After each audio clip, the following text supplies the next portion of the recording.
बदलाव आना चाहिए या वही सरकार? नहीं, बदलाव में तो कंडीशन ये है कि अगर आप झूठ बोल के सत्ता में आएंगे, कोई भी पार्टी हो, अगर आप झूठ बोलेंगे, पब्लिक को आप बोलेंगे कि अभी हम आपको 2500 रुपये देंगे या 2100 रुपये देंगे या 5000 रुपये देंगे, तो पब्लिक पैसे के लिए नहीं है। तो इसका मतलब तो आप गधे से भी बेकार हो गए। आपने जब वोट लेने जाते हैं, आपको 2000 रुपये देते हैं, आपको वोट डाल के आ जाते हैं, तो 5 साल तो आपको फिर आपको घिसना पड़ेगा। तो आप फ्री बीज वाली जो कंडीशन है वो देश में बंद होनी चाहिए, किसी भी सूरत में हो। मतलब ये जो फ्री के जो वादे हैं ये कोई भी पार्टी ना करे? ना करे, क्योंकि इसका रीज़न है, क्योंकि हमारे पास बेस है, सबको पढ़े लिखे लोग हैं। आपके पास फंड है इतना जो आप इतने लोगों को दे पाएंगे, कहाँ से लाएंगे पैसा? आप कैलकुलेट करके देखिए। हमारे पास बजट ही इतना नहीं है। अब दिल्ली का बजट ही 8000 करोड़ का है, आप बांटोगे 10,000 करोड़, तो बाकी कहाँ जाएंगे मुद्दे? आप देखिए, शीला दीक्षित ने सरकार ने जो सारी सड़कें बनाई, सब कुछ किया, आप उसको ये अभी तक ये पार्टी जो है केजरीवाल जी ने अभी तक वो यही समझ ही नहीं पाए हैं कि हम लोग सड़कें बनी कितनी है। बनाने की बात छोड़ दीजिए, आप उसको ये मेंटेन ही नहीं कर पाए हैं। आप पिछले 11 साल हो गए, हम केजरीवाल ने कहा था 841 पन्नों की चार्जशीट लेके जाएंगे शीला जी और कांग्रेस सरकार अंदर जाएगी, जेल के अंदर जाएगी। आज तक ऐसा हुआ? कुछ जेल हो आए हैं। तो जो झूठ बोला गया है वो पब्लिक अब वही जवाब मांग रही है। हमें सरकार वो चाहिए जो आम जनता की जो हम बेसिक नीड्स हैं वो फुलफिल होनी चाहिए। अब जैसे मैं गौतम नगर की बात करूं तो अगर गौतम नगर की समस्याएं अगर पार्षद एमएलए एमपी नहीं फुलफिल करवा रहे, अब पार्क की हालत कंडीशन देख लो, यहाँ पे कुछ ढंग से काम अगर नहीं होंगे तो पब्लिक वोट किसको देगी?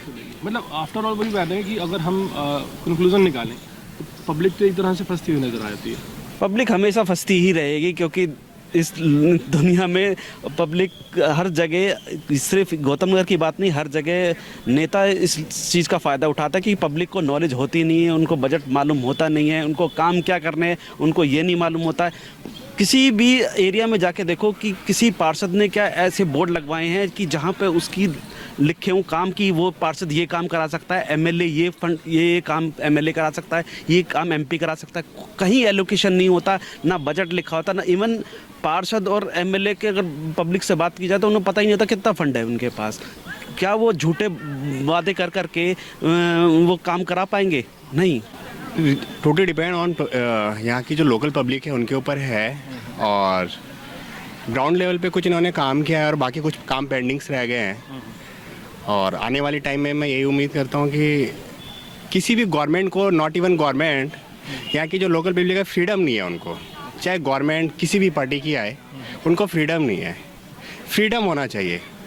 अभी रिसेंट का एक इंसिडेंट है संगम यार का, न्यूज़ में आया था। आरटीआई जैसी चीज़ों की इन्होंने ख़त्म कर दिया बिल्कुल।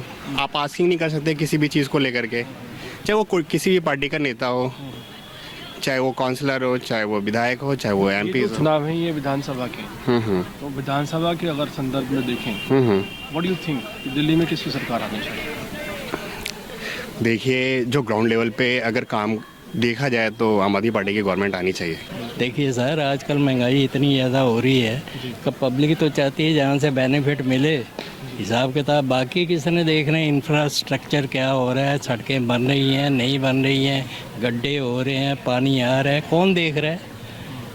एक और बात सर, जैसे घोषणाएं तो सभी करते हैं, हाँ सब लेकिन करते कहीं ना हैं। कहीं कई ऐसी पार्टी होती है जिनकी घोषणाओं पे लोगों को विश्वास होता है। हाँ ये कि भैया ठीक उन्होंने है। बोली तो करेंगे। ऐसी कौन सी पार्टी दिल्ली में? नहीं देखो, ये 10 साल से पार्टी चल रही है। ये 10 साल की पार्टी का मतलब होता है एक स्टेबल पार्टी। तो पब्लिक तो अभी फेवर में चलेगी कि भाई हाँ स्टेबल है, जो घोषणा करेगी हो सकता है इनकी ज़्यादा बेनिफिशियल हो एज़ कम्पेयर टू अदर। बहुत बढ़िया, बहुत आपने किया। तो सर मतलब आपको लगता है कि अभी जो सरकार है उसको अभी जनता फेवर करना ज़्यादा पसंद करेगी? मान लीजिए सेम घोषणाएं दोनों पार्टी करती है। हाँ सेम करती हैं तो नेचुरली है जो स्टेबल होती है उसको ही फेवर करेगी। जो है देखो, जो न्यू आती है वो देती है या नहीं देती वो तो बात की बात होती है, और जो चल रही है जो दे रही है तो नेचुरली ये बेनिफिशियल है वो जो है पब्लिक के लिए। देखिए बहुत ही जनवन। सर क्या नाम है आपका? मेरा नाम महाजन है सर। महाजन जी, बहुत बहुत शुक्रिया। दिल्ली में भाजपा के क्या रीजन समझते हैं? बेटा इधर आ जाओ। रीजन सर बढ़िया काम कर रहे हैं मोदी जी। मोदी बढ़िया काम कर रहे हैं जी। और जो मौजूदा सरकार है, हाँ जो आम आदमी पार्टी की सरकार है, हाँ। इसमें आप क्या समझते हैं? मतलब जो घोषणाएं की जा रही हैं जो महिलाओं को पैसे देने की बात की जा रही है, जी जी। किस तरह से उसे समझते हैं, देखते हैं? इनका तो कुछ है ही नहीं सर। बिजली बिल माफ़ के लिए बोले थे, कहाँ किसी हम लोगों को तो नहीं मिला। हम लोग यहाँ किराए पे रहते हैं सर, तो हम लोगों को तो कोई बेनिफिट नहीं है, मतलब कुछ भी किराएदारों नहीं। को रियायत नहीं मिल नहीं नहीं मिल रहा है सर। जनता के लिए तो बहुत कम लोग हैं जो सोचते हैं। आपको लगता है ये सब कुछ सोचते हैं? हाँ जी, आपको लगता है ये जो मौजूदा सरकार, देखिए मोदी जी जो है सोचते हैं, लेकिन अब पहुंच वहाँ तक नहीं पहुँचते जहाँ रियलिटी है।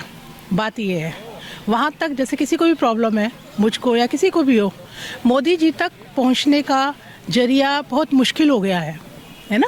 जैसे मन की बात में मोदी जी सबकी सुनते हैं, लेकिन कहीं ना कहीं दिल्ली में रहते हुए भी अगर मन में कोई बात है तो वहाँ पर पहुँच नहीं पाते हैं। कोई ना कोई व्यवधान, कोई ना कोई रुकावट आती है जीवन में। ठीक है, हाउसवाइफ की भी प्रॉब्लम्स होती हैं, है ना जीवन में। मोदी जी ने कई चीज़ों का विकास किया है, लेकिन कई बार होता है कि उन लोगों से भी पूछा जाए जहाँ कहीं ना कहीं कोई चाह रहती है मन में। आपकी कौन सी तो मेरी चाह मेरे बेटे तक है, जो स्ट्रगल कर रहे हैं, फिल्म इंडस्ट्री में है और स्ट्रगल कर रहे हैं, और गुरुजी साथ है। और मुझे आज नहीं तो कल पूरा गुरुजी पे विश्वास है, भाटी माइंस वाले, कि सफलता ज़रूर मिलेगी। मेरे हिसाब से बीजेपी आनी चाहिए दोबारा। हाँ जी, जो उनके टाइम में विकास हुआ है अभी तक हमने पहले नहीं देखा था उस विकास को। हाँ, और मेरे हिसाब से 2100 रुपये जो महिलाओं को देना है वो सिर्फ उन्हीं को दी जाए जिनको ज़रूरत है, और बाकी जिनको नहीं है ज़रूरत उन सबको देने से कोई फ़ायदा नहीं है। और फ्री की चीज़ मेरे हिसाब से सही नहीं रहती है, कुछ ना कुछ उसकी वैल्यू ज़रूर होनी चाहिए। उन लोगों को वैल्यू समझ आएगी। क्योंकि देश को भी तरक्की के लिए कुछ तो लोगों का सपोर्ट चाहिए ही। फ्री की चीज़ तो कभी ठीक नहीं रहती है मेरे हिसाब से। और जितना विकास मोदी जी ने किया मेरे हिसाब से इतना कभी आगे हमने देखा नहीं किसी ने।